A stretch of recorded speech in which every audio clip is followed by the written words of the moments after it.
Good evening. Thanks for joining us tonight. Crime is on the rise in the Lowcountry, and particularly violent crime. Just a matter of days ago, a 15-year-old boy shot dead on South Allen Drive in North Charleston. 3 others also injured in that shooting. And that wasn't it. 2 more shootings took place in the city that same day. Tonight, North Charleston Police held a community meeting to address the recent violence. Our Floriana Boardman was there. Floriana, what are officials doing to slow down this trend? Hi, Tessa. Since just the start of this year, there have already been 8 homicides in the city of North Charleston. NCPD tells me they are hoping to address the violence through engaging the community as much as possible. 911, what's the address of the emergency?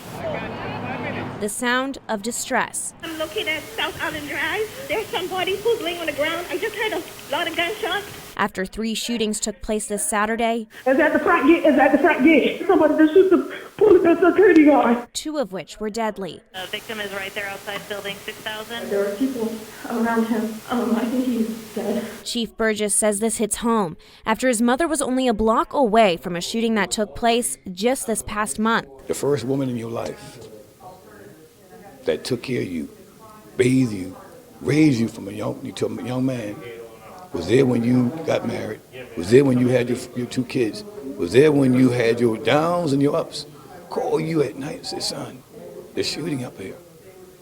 Man, that hurt me. But he says he has a similar feeling every time a violent crime takes place in his community. But I feel the same when a lady or a man or a child call me in any community, because this is my turf. This is the ground I grew up on. It's personal to me. So when my mother called me, I've heard calls like that before. Burgess is calling on involvement from everyone in North Charleston to address the crime in their own backyard. That I, myself, along with the community, we've got to get our heads out of the sand. We got to get our heads out of the sand. And we got to realize that there are too many guns out there that are used illegally on the streets. North Charleston Police plan on focusing on the areas where they see the most crime. They've already stepped up patrols while increasing enforcement and engagement in those areas. Now, Lowcountry family is hoping to see action behind some of President Biden's words, specifically when it comes to the Affordable Insulin Now Act. It was mentioned in the State of the Union last night. Charleston Clark spoke with a woman who says the diabetic community would benefit greatly from the change. Kelly Owens is a mom and wife to 2 type 1 diabetics. So my son, a 2-year-old, would be less than 1 bottle. But now he's 15 and, he's going through puberty and he's 5'9" and he's growing. And, the insulin usage is doubling and tripling where, we've gone to, 2 bottles to, 4 bottles.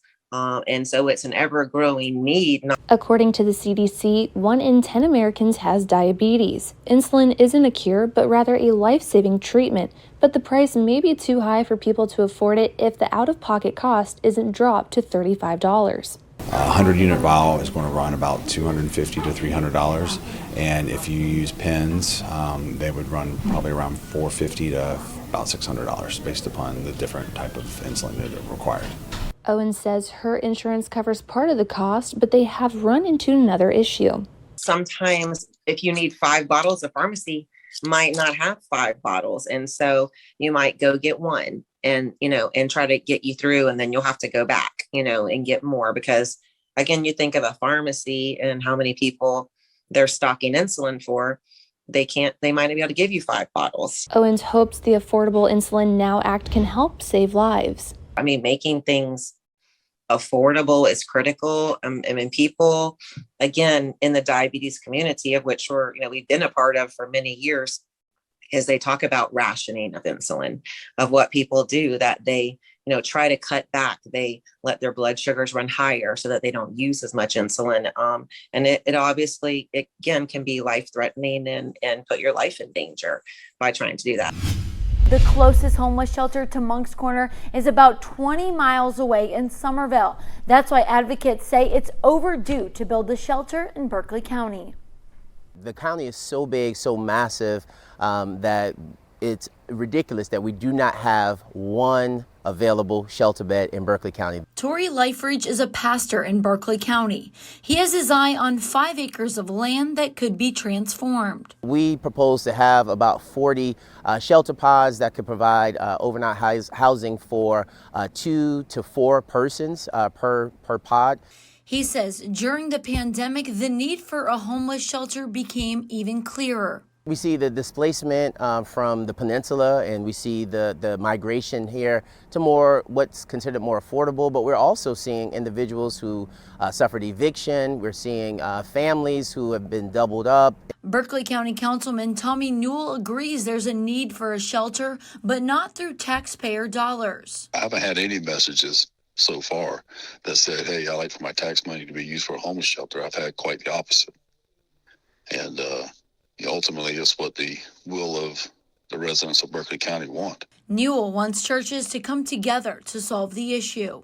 The churches can come together and, come up with the funds to do that, along with state and federal grants. Liferidge believes the county has unused CARES Act money for the homeless shelter.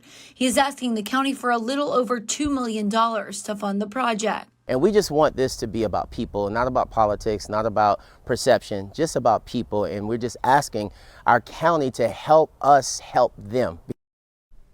And I asked Liferidge what his next steps are with the homeless shelter. He told me he'll continue to ask the county for money and educate council on why a shelter is needed.